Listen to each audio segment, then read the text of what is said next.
Another example is when the Senate may refuse to concur with the President to a treaty he has concluded. In the same way, okay, what is a treaty? A treaty is it is like a contract between a country from another country. So, an example of a treaty is a treaty when we became a member of the World Health Organization, because the WHO, or the World Health Organization, is a international organization class, and that organization was made by a treaty, and the treaty is entered between states worldwide. For example, if there is a pandemic, then what the WHO will kanang instruct during a pandemic, then all those states that are members of the WHO should follow. That is an example of a treaty. And another is a treaty against war. So, kanang dili pwede magbumbahanay og states class. There is also a treaty against that. So, a treaty, who has the power to enter into a treaty? It is actually the president, representing the country class or the people of the Philippines. The president has the power to enter into a treaty. But for that to happen, before the president can sign the treaty, there must be a concurrence by the Senate, okay? Not the Congress class but the Senate. Only the senators will concur. So, in a way, class, if dili mo concur si Senate nga mo sign si President og treaty, then wala treaty nga mahitabo. So, in a way, si Senate ni check siya sa power ni President, sa treaty power ni President. Okay? There is a check and balance of power. Fourth example is when the President may nullify a conviction in a criminal case by pardoning the offender. So, another power of the President, aside from granting amnesty, is granting pardon. Okay, so, an example of this is, I think, President Estrada, when he got convicted of plunder, who pardoned him? I forgot which president pardoned him. The President has the power to pardon the offender. How is this a check and balance? Who convicted the criminal? Who convicted the criminal? So, when the criminal case is filed, plunder case is filed, asa man siya i-file? Sa courts, no? The criminal cases are filed in our courts.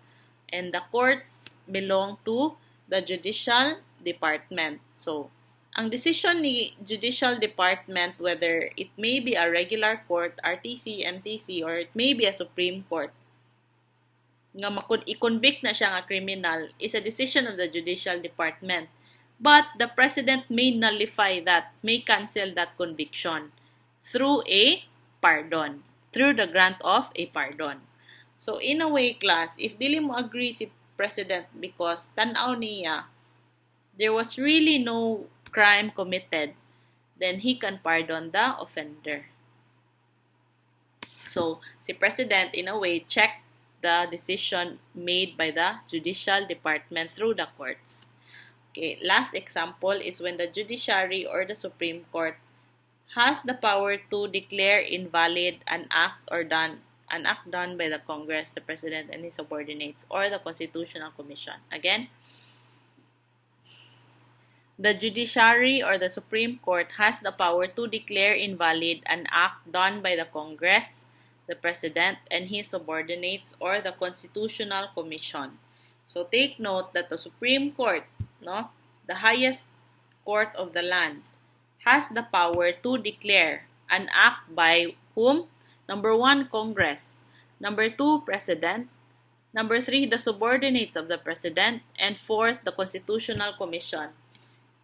Kinsa man yung Constitutional Commission, class? Again, those commissions that are created by the Constitution itself. And one example of that is the COMELEC. Okay? The COMELEC. Okay. So si judiciary can actually declare an act invalid done by the Congress. An example of this is when the Supreme Court will declare a specific law as unconstitutional or invalid. So an example of that is a portion of the RH bill katong what portion of the RH bill? Katong allowing abortion. There was a portion of the proposed RH bill allowing abortion class. So allowing abortion if you are already 18 years or above, something like that class. So before nga napasa ng RH bill, gideclare to as invalid ni Supreme Court because it was declared unconstitutional. So in a way, si Supreme Court ni check siya sa decision ni Congress to pass that bill. Number two, President. An example of this is when kunwari katong martial law nga gideclare ni Duterte in Marawi, that was actually declared valid and constitutional, but kunwari lang class na nabuang og kalit ang president and he declared martial law, no, not really Duterte ha, but any president, he declared martial law lang kanang kalit-kalit. For example, karon COVID, kalit-kalit siya declare martial law. So that can be declared unconstitutional if there is really no kanang basis ha in the constitution to declare a martial law. So the Supreme Court has the power to declare that the declaration of martial law is invalid or unconstitutional. The subordinates of the president. So example, the department agencies or the executive agencies. An example is when the BIR, let's say, collects a very huge amount of tax. Like, ang VAT, instead of 12%, gihimo na nilang 25%. So, without any basis or any kanang justification class ba. So, the Supreme Court can declare that act invalid or unconstitutional. And lastly, constitutional commissions. For example, the COMELEC. The COMELEC will say ang election will only be allowed by men, or kalit lang nga na si COMELEC plus ba nga kanang lalaki ray pwede makabutar. So that can be declared as unconstitutional. So those are examples of kanang an illustration of when the principle of check and balances is applied. Okay? So mura siya mo check up on each department class. I'll stop here.